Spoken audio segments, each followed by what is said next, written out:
नमस्कार मित्रों, जय माता दी। स्वागत है आप सभी का हमारे YouTube चैनल में। तो वृश्चिक राशि वालों, क्या आपकी नींद भी रात्रि में 3 से 5 के बीच में खुलती है? यदि हाँ, तो आज हम आपको इसका कारण और निवारण दोनों ही बताने वाले हैं। वीडियो को शुरू से लेकर अंत तक जरूर देखिएगा। उससे पहले लाइक करना मत भूलिए। लाइक कीजिए और कमेंट बॉक्स में जो भी जय माता दी हर हर महादेव लिखेगा सीधा आशीर्वाद गुरु जी का प्राप्त करेगा। दोस्तों, नींद तो यह दिव्य शक्ति का कोई संकेत है। कोई दिव्य शक्ति आपको यह संदेश देना चाहती है, आपको कुछ समझाना चाहते हैं। सबसे पहले हम यह जानें, जिस समय नींद खुल रही है वह अमृत वेला है। जी हाँ दोस्तों, 3 से 5 का जो समय है वो अमृत वेला है। अमृत वेला जो कि परमात्मा की दिव्य शक्तियाँ बहुत ही तेजी से प्रवाह कर रही होती है। इस आसमान में, सृष्टि में पॉजिटिव वाइब्रेशन बहुत तेज़ी से उस समय प्रवाहित होती रहती है, क्योंकि नेगेटिव वाइब्रेशन उस समय सो रही होती है, पॉजिटिव वाइब्रेशन उस समय जाग रही होती हैं। बात को ध्यान सुनिएगा, थोड़ी कंफ्यूज करने वाली बातें होगी, परंतु जो समझदार होंगे, चतुर होंगे, वो बात को पकड़ लेंगे। और हम उन्हीं लोगों को विशेष तौर पर बात समझाना चाहते हैं, क्योंकि यह वीडियो हर किसी के लिए नहीं है। और जो समझ जाएगा वो जीवन का रहस्य समझ जाएगा। जी हाँ, रात के 3 बजे क्यों नहीं उठना चाहिए, ये सवाल ही गलत है। क्योंकि 3 से 5 सुबह ब्रह्म मुहूर्त का समय होता है, जब आपका मन बिल्कुल शांत चित्त से आसानी से एकाग्र हो जाता है। या इस समय आप भगवान से जुड़ सकते हैं, या अपनी अच्छी विचारों को अपने जीवन में कैसे उतारना है उसका चिंतन भी कर सकते हैं। अब हमने कहा कि 3 से 5 के समय में जो नेगेटिव वाइब्रेशन होती है वो सो रही होती है, और जो पॉजिटिव वाइब्रेशंस होती है वो जाग रही होती है। अब इसका क्या मतलब हुआ? इसका ये मतलब है कि 3 से 5 भगवान की दिव्य शक्तियाँ विचरण कर रही होती हैं। पॉजिटिव वाइब्रेशन का मतलब है भगवान की दिव्य शक्तियाँ। उस समय आप जाप करते और भगवान का ध्यान करते हैं तो उनकी कृपा आपको बहुत आसानी से मिल जाती है। रात 3 से 5 बजे नींद खुलने का क्या मतलब है? सृष्टि चाहती है, आपके गुरु चाहते हैं, आपके इष्ट चाहते हैं, और दिव्य शक्तियाँ चाहती है कि आप उठें, आप परमात्मा का स्मरण करें, आप परमात्मा का जाप करें, क्योंकि बहुत सारी शक्तियाँ आपके इंतज़ार कर रही है जो आपको मिलने वाली है। परंतु बहुत से लोग इस संकेत को नहीं पहचान पाते। उठें 3 से 5 के बीच में और वापस कंबल मुंह पे डाला और फिर सो गए, परंतु जो चीज़ मिलने वाली थी वो हाथ से छूट गई। जी हाँ दोस्तों, आप अपने स्थान पर उसी जगह बैठकर ही भगवान का चिंतन करना शुरू कर दीजिए। हम ऐसा नहीं बोल रहे हैं कि 3 से 5 के बीच में फटाफट जाकर नहाइए, ये सब रात के समय हम मानते हैं इतना संभव नहीं हो पाता। हाँ, 4 से 5 के बीच में आप ऐसा कर सकते हैं, और जो भी ब्रह्म मुहूर्त का समय है और दिव्य शक्तियों का समय है, तो ये बहुत बढ़िया बात है।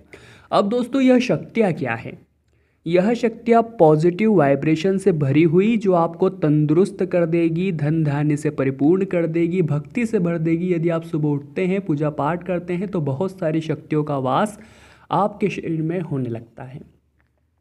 यह सारे संकेत दिव्य शक्ति दे रही है। ये दिव्य शक्तियाँ परमात्मा है, जो चाहते हैं आप सुबह उठें और भी सरलता से समझें। जी हाँ दोस्तों, परमात्मा अपने प्रेमी भक्तों को, प्रेमी जनों को सुबह के वक्त उठाते क्यों हैं? जैसे एक शरारती बच्चा होता है तो माँ उसको दुलार कर सुला देती है और सोचती है कि वह अधिक समय तक सोए, अगर वह उठेगा तो वह शरारत करेगा और उसे कुछ काम नहीं करने देगा। परंतु जो अच्छा बच्चा होता है, माँ उसे उठाती है, जब बेटा यह काम कर, या कुछ भी उससे बातें करती है। ऐसे ही परमात्मा अपने प्रेमी भक्तों को, प्रेमी जनों को सुबह के वक्त उठाते हैं। आप देखेंगे कुछ लोगों को पूरी रात नींद नहीं आती है और सुबह 4 बजे नींद आ जाती है। सुबह क्यों आई?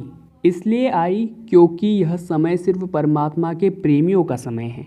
यह समय परमात्मा के भक्तों का समय है। यह समय उस प्रभु के प्रेमी जनों का है जिनसे परमात्मा प्रेम करते हैं। बहुत से भक्त हैं जो परमात्मा से प्रेम करते हैं, पर बहुत कम भक्त ऐसे हैं जिनसे परमात्मा प्रेम करते हैं। ये बात आपको भली भांति समझनी होगी। जी हाँ दोस्तों, नारद ऋषि और विष्णु भगवान की इस कथा से आप समझिए। एक बार नारद ऋषि का जानने का मन हुआ कि वह भगवान के इतने बड़े भक्त हैं, तो भगवान जो अपने पास डायरी रखते हैं अपने उन भक्तों की जो भक्त भगवान से प्यार करते हैं, तो वह जानने के लिए बहुत उत्सुक हुए और वह बैकुंठ गए और भगवान की डायरी को उठाकर देखने लगे। पूरे अंत तक देखा पर उनका कहीं भी नाम नहीं था। उन्हें यकीन नहीं हो रहा था कि वह भगवान के इतने बड़े भक्त हैं, भगवान को इतना मानते हैं और उनका ही नाम नहीं है भगवान की डायरी में। तो वो बहुत उदास हो गए और बहुत चिंतित हो गए। तो उन्होंने विष्णु भगवान से पूछा, प्रभु मैंने आपकी वह डायरी देखी जिसमें आपने नाम लिखा हुआ है उन भक्तों का जो आपसे प्रेम करते हैं, जो आपकी भक्ति करते हैं, पर उसमें मेरा नाम तो कहीं भी नहीं था, तो क्या मैं आपका भक्त नहीं हूँ?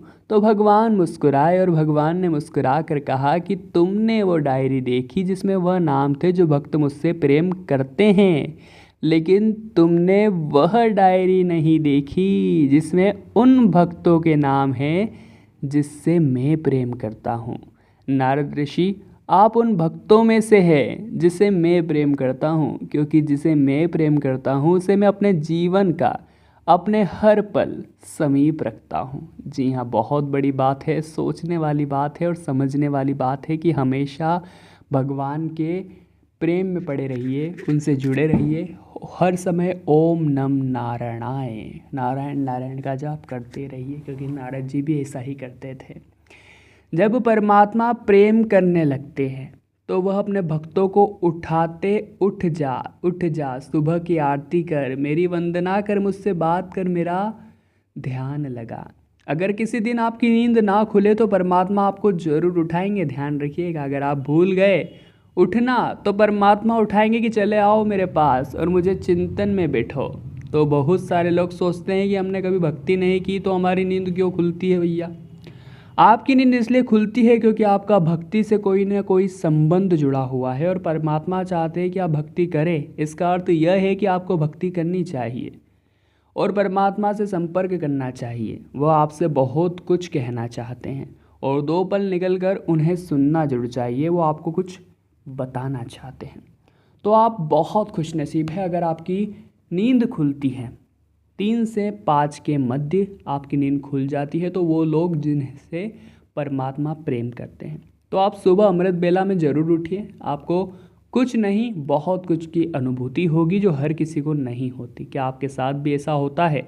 आपकी नींद भी 3 से 5 के मध्य खुल जाती है तो यह संकेत होते हैं दिव्य शक्तियों के। करोड़ों लोग ईश्वर से प्यार करते हैं पर बहुत खुशनसीब होते हैं जो वो लोग जिनसे ईश्वर खुद प्यार करते हैं। और आपको भी कुछ ऐसे इंसानों में से हैं जिनसे स्वयं ईश्वर प्यार करते हैं। नारद जी और भगवान विष्णु की वो कथा हमें इस बात का एहसास दिलाती है कि हमें हमारे सोच के तरीके को बदलना चाहिए। हम सिर्फ एक तरफा नहीं सोच सकते, हमें सिक्के के दूसरे पहलू को भी अच्छी तरह से जांचना जरूरी है कि क्या हम भगवान के प्रिय हैं। हमें इस पर विचार करना चाहिए कि हमें कुछ ऐसा काम करना चाहिए कि भगवान की नज़रों में हम प्रिय बन जाए, ताकि हर कदम पर वो हमारा साथ दे, हर क्षेत्र में वो हमें जिताए और जब भी कठिन परिस्थिति हो वाकई में वो हमारे साथ खड़े हो, पल पल वो हमारी रक्षा करे और हमें आशीर्वाद देते रहे। इसके लिए बहुत ज़्यादा ज़रूरी है कि आप भगवान की सच्चे मन से आराधना करें, उनकी पूजा करें। अगर वे आपको कुछ संकेत दे रहे हैं तो उन संकेतों को अपनाइए। बहुत से लोग अज्ञानता में या मूर्खता में उन संकेतों का त्याग कर देते हैं या उन संकेतों को समझ नहीं पाते। ऐसे लोग वाकई में मूर्ख होते हैं, इनसे कुछ नहीं होता, जीवन इनका रद्दी होता है, हमेशा असफल होते रहते हैं। क्योंकि भगवान तो भैया आपको इशारे कर रहे थे पर आपने पहचाना नहीं, तो भगवान भी ज़्यादा इशारे तो करेंगे नहीं, कुछ इशारे करके छोड़ देंगे कि आप इसकी ज़िंदगी ये जाने। परंतु जो पहली बार में ही समझ गया उसे भगवान इशारा करते रहेंगे, उसकी जीवन नैया पार लगाते रहेंगे।